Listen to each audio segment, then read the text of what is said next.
কথা বলছি বাচ্চু ভাই। আসলে বাচ্চু ভাই হিসাবেই আমরা সম্বোধন করে থাকি। উনি হচ্ছেন হাসানুর রহমান বাচ্চু।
আমি কথা বলছি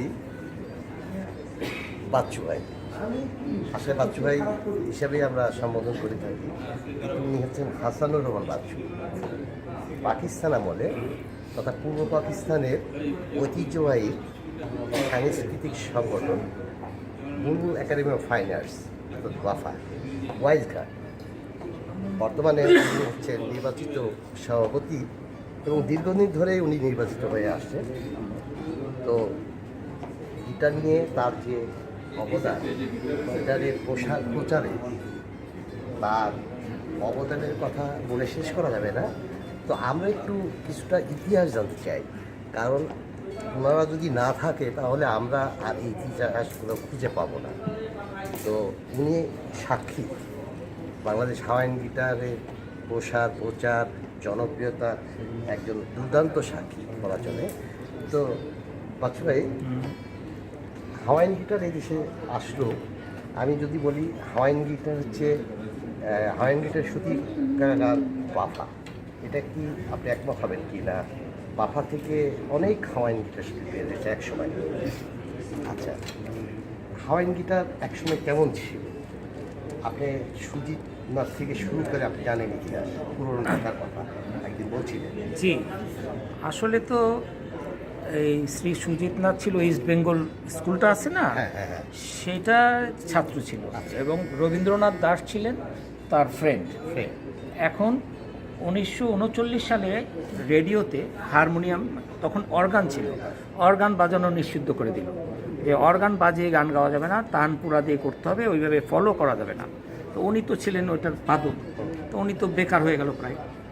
তখন তুমি সুজিত নাথকে জিজ্ঞেস করলো যে কী করা যায়, বলে তুমি এক কাজ করো, এই হাওয়াইন গিটারটা শিখো।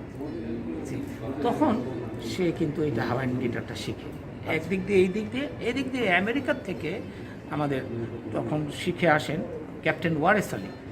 ক্যাপ্টেন ওয়ারেস আলী ওয়েস্টার্ন শিখে আসেন, বাফাতে ফার্স্ট জয়েন করেন।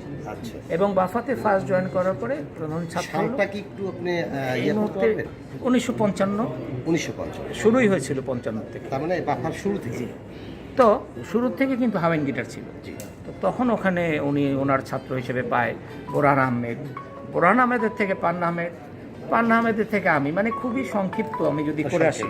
জি, তো এখন এইভাবে কিন্তু হাওয়াইন গিটারটা বাফাতে চলে আসে এবং আমি পান্না স্যারের কাছে দীর্ঘদিন 1973 সাল থেকে যে লেগে আছি।